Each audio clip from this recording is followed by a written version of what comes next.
Hello दोस्तों, आज अपन राजस्थान की स्थिति के बारे में बात करेंगे।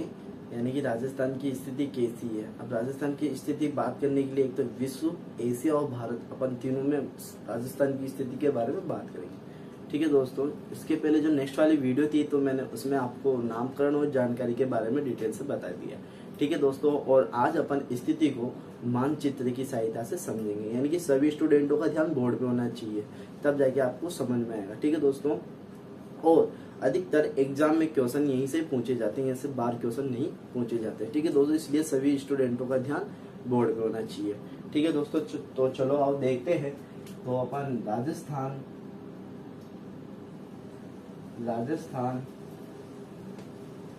की स्थिति। ठीक है दोस्तों, राजस्थान की स्थिति।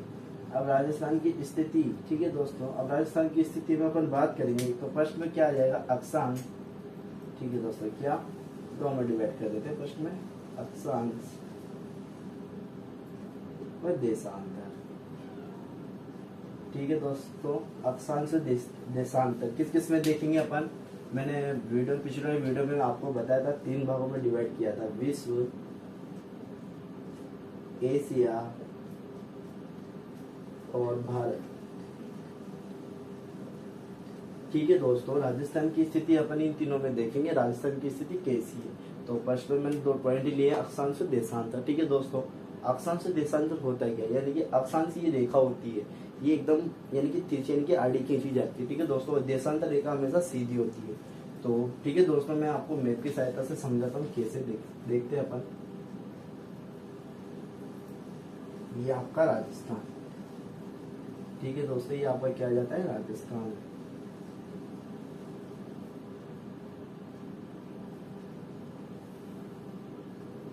ठीक है दोस्तों, अब दिशा होती है, तो दिशा का तो आपको नाम पता होगा। ये तो उत्तर दिशा, ये दक्षिण दिशा, और ये पूर्व, और ये पश्चिम। ठीक है दोस्तों, उत्तर, दक्षिण, पूर्व, पश्चिम। ठीक है दोस्तों, ये 4 दिशाएं होती है। अब मैं इसमें आपसे बात करता हूँ अक्षांश देशांतर की। ठीक है दोस्तों, मैंने अभी आपको बताया अक्षांश रेखा कैसी होती है, आड़ी। ठीक है दोस्तों, देशांतर रेखा कैसी होती है, एकदम खड़ी। ठीक है दोस्तों, तो अक्षांश देशांतर राजस्थान का कितना है, तो वो दोस्तों है 23 डिग्री 3, अक्षांश 30 डिग्री 12, 30 डिग्री 12, 69 डिग्री 30 से 78 डिग्री 17।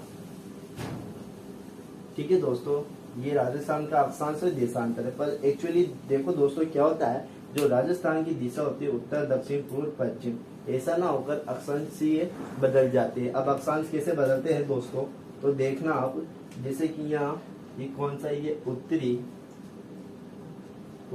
अक्षांश। ठीक है दोस्तों, और मैंने यहाँ पे भी लिख दिया उत्तरी अक्षांश। अब आपके माइंड में आ रहा होगा, सर यहाँ तो दक्षिण है फिर भी आपने उत्तरी लिख दिया, ऐसा क्यों। तो ठीक है दोस्तों, समझना। और इधर भी मैंने लिख दिया पूर्वी देशांतर, और मैंने इधर भी लिख दिया पूर्वी देशांतर। अब आपके माइंड में आ रहा है कि सर यहाँ तो पश्चिम है और फिर भी आपने पूर्वी लिख दिया, ऐसा क्यों। तो दोस्तों, ये सब कुछ समझने के लिए अपन को फर्स्ट वाले पॉइंट किस में जाना होता है, विश्व में। ठीक है दोस्तों, यानी कि विश्व में राजस्थान की स्थिति कौन कौन सी देखेंगे, अक्षांश और देशांतर रेखा। ठीक है, अब ये आपको ये तो समझ में आ गया होगा। जैसे मैंने यहाँ उत्तरी लिख दिया, पूर्वी लिख दिया, ऐसा क्यों, ये सब समझने के लिए अपन विश्व में चलेंगे। ठीक है दोस्तों, अब सभी का ध्यान इधर ही होना चाहिए बोर्ड में, तब जाके समझ में आएगा।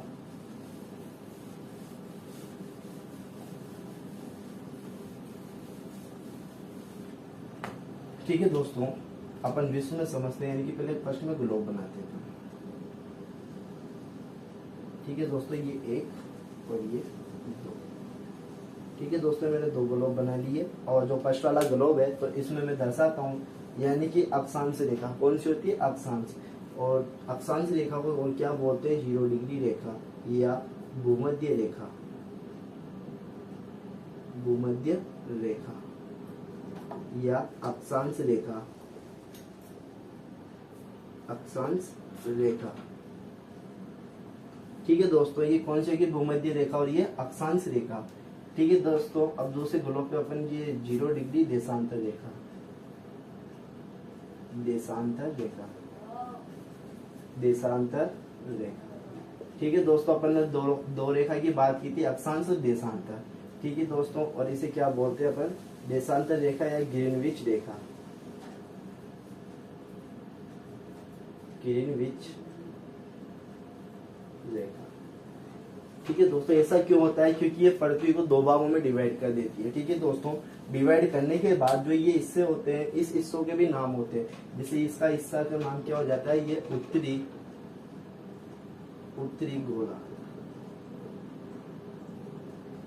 ठीक है दोस्तों, और ये वाले भाग का नाम क्या हो जाता है, दक्षिणी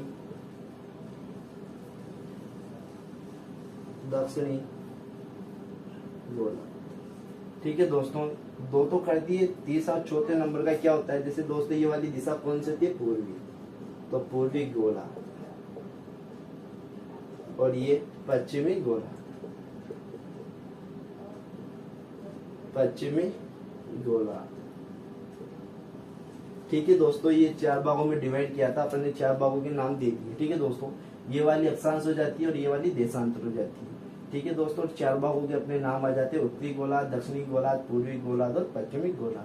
ठीक है दोस्तों, यहाँ तक तो आपको समझ में आया होगा। और अपन अक्षांश देशांतर की बात कर रहे थे राजस्थान में। ठीक है दोस्तों, अब यानी कि अपन को पता है राजस्थान की जो लोकेशन यानी कि स्थिति है वो कहाँ आती है, यहाँ पे दोस्तों, जो मैंने एक पॉइंट लगाया। ठीक है दोस्तों, ये राजस्थान है आपका आज। ठीक है, और इधर भी बात करेंगे तो ये आपका राजस्थान यही आएगा आज। ठीक है दोस्तों, और यदि अपन ग्लोब पे लेके बात करते हैं, ये आपका ये ग्लोब 4 भागों में डिवाइड कर दिया आपने। ठीक है दोस्तों, तो आपका राजस्थान ये आता है। ठीक है, ये कौन सा, ये उत्तर, दक्षिण, पूर्व और पश्चिम। अपन ने हर गोलार्ध का नाम दिया है, तो ये कौन सा गोला था दोस्तों, ये उत्तरी, और ये वाला भाग कौन सा था, ये पूर्वी गोला। यानी कि अपना राजस्थान कौन से गोलार्ध में आता है, उत्तरी पूर्वी गोलार्ध में। ठीक है दोस्तों, यहाँ तक तो आपको समझ में आ गया होगा, उत्तरी पूर्वी गोलार्ध। ठीक है दोस्तों, इसलिए राजस्थान का जो उत्तर और दक्षिण है, तो उसमें जो अक्षांश आता है, तो कौन सा अक्षांश आता है, वो उत्तरी पूर्वी। ठीक है दोस्तों, और जो अपन देशांतर की बात करते हैं, तो देशांतर कौन सा आता है, पूर्वी देशांतर। जो पश्चिम वाला भाग है उसमें भी अपन क्या लिखते हैं, पूर्वी देशांतर। ठीक है दोस्तों, ये इस कंडीशन से राजस्थान में अक्षांश देशांतर का पता लगाया जाता है। ठीक है दोस्तों, और जो एक और बात है, अपन 4 दिशाएं होती है दोस्तों। ठीक है, उत्तर, दक्षिण, पूर्व और पश्चिम। ठीक है दोस्तों, ये कोण, अपन कोण की बात करेंगे, यानी कि भारत कौन से कोण पर स्थित है। तो कोण का पता लगाने के लिए 4 4 8 दिशा। ठीक है दोस्तों, ये 8 अपन इसके नाम दे देते हैं, उत्तर पूर्व, दक्षिण पूर्व, दक्षिण पश्चिम, उत्तर पश्चिम।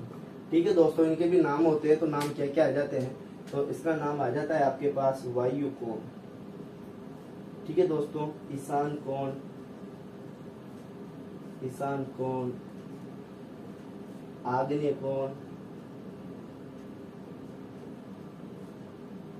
आग्नेय कोण, और दोस्तों 4th नंबर पे आपका आ जाता है नेतृत्व कोण। ठीक है दोस्तों, अब एग्जाम में क्वेश्चन पूछ लिया जाता है भारत कौन से कोण पर स्थित है, तो भारत जैसे मेरे लोकेशन बता रही कि ऐसे लोकेशन यहाँ आ जाएगी। ठीक है दोस्तों, तो भारत कौन से कोण पर स्थित है, ईशान कोण पर स्थित है, ईशान